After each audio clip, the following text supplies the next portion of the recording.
తల్లే అన్నపూర్ణగా అన్నం పెట్టడమే కాదు, ఆ తల్లి జ్ఞాన వైరాగ్యములనిచ్చి ఇక మళ్ళీ పుట్టకుండా కూడా చేయగలదు.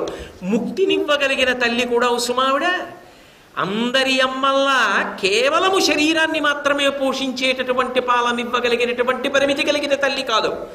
తాను పెట్టిన అన్నము ద్వారా, తానిచ్చిన పాయసం ద్వారా, తన పాల ద్వారా జ్ఞాన వైరాగ్యములనిచ్చి ఇక పుట్టవలసిన అవసరం లేని పునరావృత్తి రహిత శాశ్వత శివ సాయుధ్య స్థితిని ఇవ్వగలిగినటువంటి జ్ఞానాంబిక ఆ తల్లి. అది చెప్పడానికి ముక్తి ముక్త రెండు దగ్గర మాటలు. అందుకని ముక్తాహార విడంబమాన విలసద్వక్షో జకుంభాంతరి అంటే ఇప్పుడు ఆ ముత్యాల హారము అలంకరింపబడినప్పుడు లోకములను పోషిస్తున్నటువంటి మాతృమూర్తి జగజ్జనని ఒక అర్థం. కాదు ఆమె అనుగ్రహమే ఇక నువ్వు పుట్టవలసిన అవసరం లేకుండా కూడా చెయ్యగలదు. ఎందుకనంటే పంచకృత్య పరాయణ సదాశివానుగ్రహద, ఆమె మోక్షమును కూడా ఇవ్వగలదు. అందుకే ఏ రత్నాన్ని, ఏ విశేషాన్ని వాడుకుంటే ముక్తి అన్న మాట దగ్గరకు వచ్చేస్తుందో ఆ హారాన్ని ప్రతిపాదించారు. అది మంగళప్రదత్వం, శుభప్రదత్వం కూడా. విషయాన్ని చూడటమే చాలా సరళం. అందుకే ముక్తాహారము కలిగినటువంటి ఆ స్తనమండలాన్ని నేను చూస్తున్నాను. ముక్తాహారము చేత అలంకరింపబడిన అమ్మవారి యొక్క వక్షస్థలం నాకు దర్శనమైంది అని ముక్తాహార విడంబమాన విలసద్వక్షో జకుంభాంతరి. బాహ్యంలో ఆ అమ్మవారి యొక్క గుండెలు, ఆవిడ మెడలో ఉన్నటువంటి ముత్యాలహారం కనీసం అలా నీకు కనపడినా కూడా అది ఇప్పటికిప్పుడు కాకపోయినా ఎప్పుడూ ఒకప్పుడు విడుదలకి కారణము కాగలదు సుమా. ఎందుకంటే ఆ గుండెల నిండా ప్రేమ తప్ప ఇంకొకటి లేదు. ఆ ప్రేమ నిన్ను ఉద్ధరించేస్తుంది అంటూ కాశ్మీరా గరువాసితాంగరుచిరా. మళ్ళీ ఇదో చమత్కారం. ఇది దీంతో చూసేది కాదు, లోపలి నేత్రంతో ఆ జగజ్జనని తత్వాన్ని చూస్తున్నారు. ఈ కంటితో నానారత్న విచిత్ర భూషణకరి ఆమె యొక్క భూషణములను చూస్తున్నారు. దీనితో అమ్మవారి మించి వస్తున్న వాసనలను చూశారు.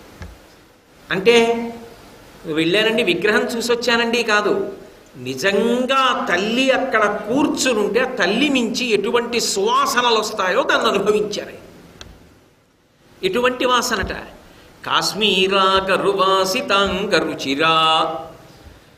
కాశ్మీర దేశమునందు అనుకోండి, కాశ్మీర దేశమునందు ప్రత్యేకంగా ఎర్రతామర దుంప దొరుకుతుందిట. అలాగే అగురు అని, కృష్ణ అగురు అంటారు. మంచి పరిమళభరితమైనటువంటి పుష్పములతో తయారు చేస్తారు. జిగురుగా ఉంటుంది, అది జిగురుగా ఉండి నల్లగా ఉంటుంది, కానీ అపారమైనటువంటి సువాసన. ఆ అగురు ఒళ్ళంతా రాసుకుంటారు. అమ్మవారుట కాశ్మీర దేశం చల్లగా ఉంటుంది కదా, కాశ్మీర అనడంలో శంకరాచార్యుల వారికి ఒక సంతోషం ఎప్పుడూ ఉంటుంది మనసులో. మీరు ఎప్పుడైనా గమనించండి, శంకరాచార్యుల వారి వాంగ్మయంలో ఎప్పుడూ ఒక రహస్యం మీకు కనపడుతూ ఉంటుంది. ఆయనకి అన్ని రూపాల కన్నా శారదా రూపం మీద ప్రీతి ఎక్కువ. ఎందుకని అంటే జ్ఞానము మోక్షమునకు కారణం కావాలి. ఆ జ్ఞాన సంబంధమైన మార్గమునందు ఉన్నవారు కాబట్టి, జ్ఞాన మార్గావలంబకులు కనుక ఆయన ఎక్కువగా దీన్ని ప్రతిపాదన చేస్తుంటారు శంకరాచార్యుల వారు. అందుకే మీరు కొంచెం జాగ్రత్తగా గమనిస్తే కాశ్మీరా గరువాసితాంగరుచిరా, ఓసారి కాశ్మీర దేశాన్ని తలుచుకుంటారు. శారదా దేవాలయాన్ని, తాను అధిరోహించిన సర్వజ్ఞ పీఠాన్ని దృష్టిలో పెట్టుకుంటున్నారు. పెట్టుకుని అమ్మా ఆ శారదానుగ్రహం కలగాలి. ఇది బంధనమునకు హేతువు కాదు. ఈ సువాసనలన్నీ చూసి అబ్బా ఎంత బాగుందో అని ఉవిళ్ళూరిపోవడానికి కాదు. ఈ వాసన నా వాసనలను తెగపోసేయాలి. కాశ్మీర దేశంలో పువ్వు ఎక్కువసేపు ఉంటుంది, ఎందుకంటే చల్లటి ప్రాంతం, హిమవత్ పర్వత ప్రాంతం కదా. ఆ ప్రాంతం మీద అమ్మవారికి మొక్కువ, పుట్టినిల్లు, హిమవంతుడి కూతురు కదూ, హైమవతి కదూ. ఆ ప్రాంతం పేరు వింది అనుకోండి, ఓసారి ఇలా వింటుంది.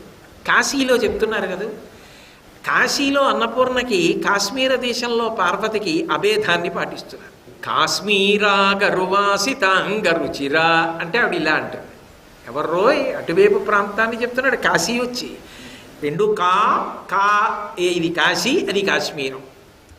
కాశ్మీరా గరువాసి తాంగరుచిరా, అటువంటి అగురు ఒళ్ళంతా రాసుకుందిట ఆవిడ. ఇప్పుడు అది విశేషమైన సువాసనలు వెదజల్లుతుంటుంది. అసలు ఆ తల్లే సువాసన. కస్తూరీ తిలకంచితేందు విలసత్రోద్భాసి పాలస్థలీం కర్పూరద్రవమిశ్ర చూర్ణ కపురామోదోల్లసద్వీటికాం లోలాపంగతరంగతైరితి కృపాసారైర్నతానందినీం శ్రీశైలస్థలవాసినీం భగవతీం శ్రీమాతరం భావయే. ఆవిడ కేశపాశానికి సహజ సుగంధం, అందులో తిరుగుకున్నటువంటి పువ్వులకు సుగంధం, ఆమె శరీరమునకు సహజ సుగంధం, ఆమె అలదుకున్నటువంటి అగురు మొదలైనవి సహజ సుగంధం, ఆమె పెట్టుకున్న కస్తూరి బొట్టు సుగంధభరితం, ఆమె వేసుకున్న తాంబూలం సుగంధభరితం. దశ దిశలు కూడా ఆ వాసనకి ఇలా నిలబడిపోతాయిట. ఆవిడే పెద్ద వాసన.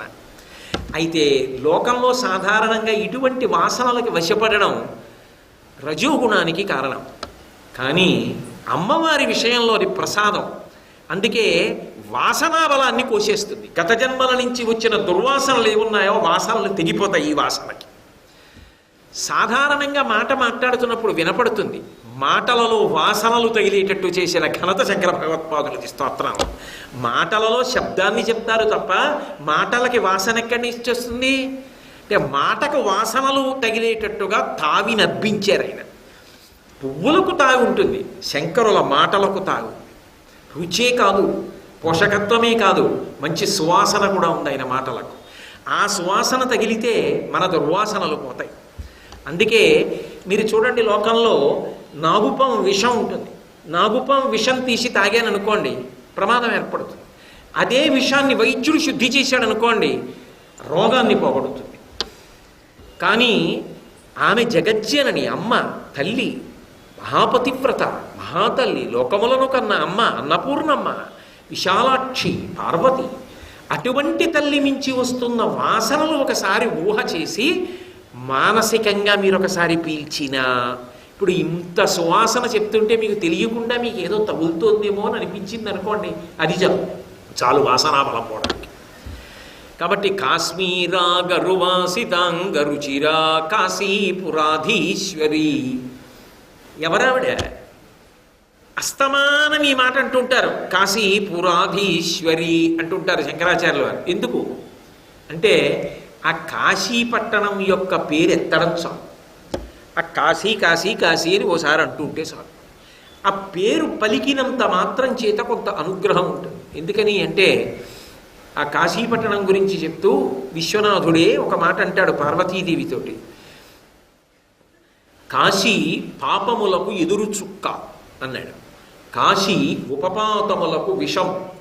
ఎందుచేత అంటే ఆవిడ్ని పిలుస్తూ సుదతి కాశీ పాపములకు ఎదురు చుక్క, వెలది కాశీ ఉపపాతములకు విషము, భామ కాశీ కళ్యాణముల కాటపట్టు, ఇంతి కాశీ మోక్షమునకు జన్మభూమి.